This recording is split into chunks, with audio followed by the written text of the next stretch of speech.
Hi, my name's Dick Eastman. I'm at a big conference in Salt Lake City right now. You can look behind me and see a lot of activity going on. You're probably going to hear some background noise, which gives an indication of how popular this place is. One of the fun things about coming to these conferences, you meet some very interesting people, and I've managed to corner one of them today. One of the more interesting ones, in my opinion, and I'd like to share a little bit of his background and his expertise.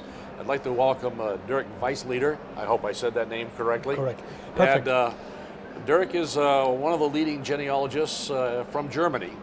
Been doing genealogy for a long time, I believe, and is very involved in international efforts and working with German descendants and so on in North America, if I said that properly. Dirk, welcome to our video interview here. Well, thank you very much for inviting me. Is this your first trip to Salt Lake City? Yes, it is the first trip to Salt Lake City, but I love the city very, very much. Yes, okay. Very much. Yeah, well, a lot of genealogists do for very obvious reasons. Yes. You've got a bio that I went on the web and I read about you, and if I repeated it here, we'd be here for the next half hour. I mean, you've been involved in genealogy. Your printout is about this long, right? But if you could summarize it just a little bit about what you do and how you get started in genealogy, I'd love to hear the story, because I understand it's pretty involved. Okay. Well, I started the beginning of the 80s, so when I was 13, because of a school homework, by saying, just write down where your ancestors came from, where your family lives and lived, and that was the starting of it all. I dealt with it since then, and later on I found out that I only have the knowledge of actually 6 people that are named Weißleder. So it is my nucleus family and my grandparents at that time, and so I wanted to know whether this family name is that special that only 6 people carry this name. You only found 6 people with the same throughout history. That was the beginning. At the beginning, just right? my nucleus family, and then I found out that my roots lie in the former east part of Germany, in a little town. Or actually a little village, and before the borders came down in 1989, I was already there. So I first entered East Germany in 1985, and it was very, very interesting that I got to know many, many people who were named Weißleder. Okay. So I was part of a bigger story, one could say, and I could trace back my family then to the beginning of the 17th century. And so this is a big contrast, you know, to see there are only 6 people, you know, with this name of, and then have such a big family tree you can climb on in every direction. And later we also found some Americans who came here to this country as German immigrants, and we got to know some offspring of them. So this is just wonderful to meet Weißleder also in the United States. You have met some of these people? Oh, terrific. Yes, I have, and we have the closest contact, and it is about learning. It is learning how you live in the United States, and I guess it is also very interesting for the Americans to come to Germany. Oh, I'm sure of that. I envy them that experience. That's great. But you've done a little bit more since then. You haven't stopped with researching your own family. Yes, the interesting thing is that the American side had, you call it a reunion, right? Since 1898, and we have just started 1991.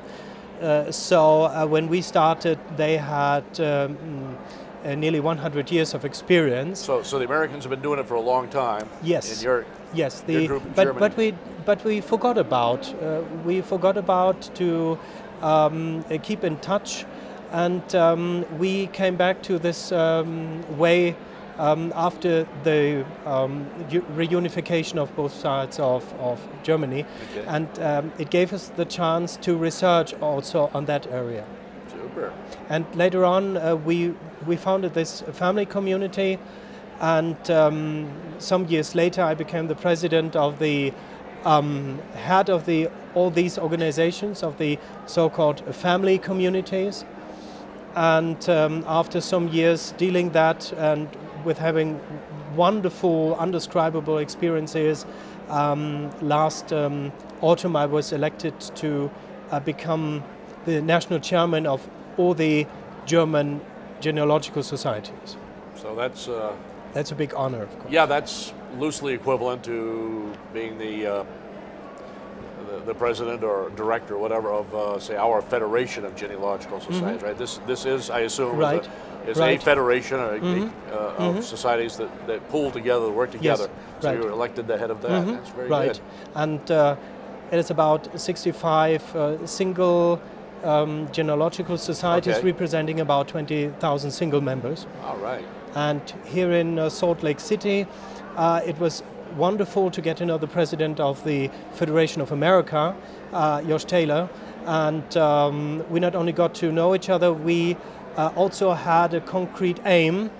We decided to work closely together to bring the Germans and the Americans together and sharing our both experiences on our work in the umbrella organization, and that led us to the so-called Declaration of Salt Lake City of today. So I'm very proud of having a concrete project to work on. Yeah, let's expand that a little bit. The Declaration of Salt Lake City 2013. I think that's, is that the official title of it? Yeah, without the year, but that's okay. Declaration of Salt Lake City. Okay. What is that, and what does that mean to a genealogist, say, in North America who's got German ancestry? Well, it does mean that we are very, very open and interested in motivate people to come to Germany, of course, but also to get in contact with our genealogical societies. When you perhaps know that your ancestors came from Bavaria, please do get in contact with our members, with our societies that are in Bavaria, so to get in closest contact, to ask for help, and perhaps to come over and to see the place. All right. I would love to do that. And Josh Taylor and me, we totally agreed on the fact that we have so many chances today to do modern research, to do modern genealogy, to have a modern understanding of family history research by bringing the people of today together. It is not only to research upon your ancestors or the historical families, it is today, and it is the future, of course, and that needs people who research on it, to preserve it, but also to make contact. And I feel the Americans being very, very open on that, being very interested in get to know people that are offspring of their own historical families. All right. Is there any place we can go to get more information? I think this is brand new right now, so I'm guessing there's not a lot of information online. This is brand new. You will get some information on our website. This is www.dagv.de for Germany, and there you can find information about our umbrella organization and of all our members. I'm hoping that's in both English and German, right, on the website? Well, we are working on the German version also, but it takes much work to do so. Yeah. So please be open and be free to write in English, and we're trying to do our best to answer. All right. Well, if they all speak English like you do, I think there'll be no problem at all. That's great. Anything else that you're working on or we should know about, or what do you see in the future? I'm sorry. Well, none of us can really have a view upon the future, but I would say what we see here on the rootstock will be the direction, perhaps not the past, but the direction that will be technology that opens us new dimensions of preserving and to share information, to bring all that together, and also to have the realistic chance that we also can win young people in dealing with family history research, with genealogy, and all these Twitter, Facebook, whatever. That is a new dimension of communication. And Josh Taylor and me, we totally agree that genealogists are crazy if they do not take these chances of today. Yeah. So I would say this is an opportunity, more than an opportunity we should take, and perhaps the roots tech will be much bigger than the upcoming years. This is my expectation. Okay, and it is still now, as I know, the greatest genealogy event in the United States. Yep. And America mostly is bigger and stronger and whatever. So well, we're wonderful. often bigger. I'm not sure we're always better, but we'll take the title of bigger. Very good, certainly. So, and you were asking what I'm doing at the moment. Well, I'm working on a book that is named in that way. Genealogists are crazy if they are not take today's chances. So, and that will hopefully open the door to. The title of the book people. is "Genealogists Are Crazy." Yeah, well, we all knew that, but your real title is "Genealogists Are Crazy." Yeah, if in the translation it is "Genealogists are crazy if they do not take today's opportunities." All right, I'm going to look forward to that one.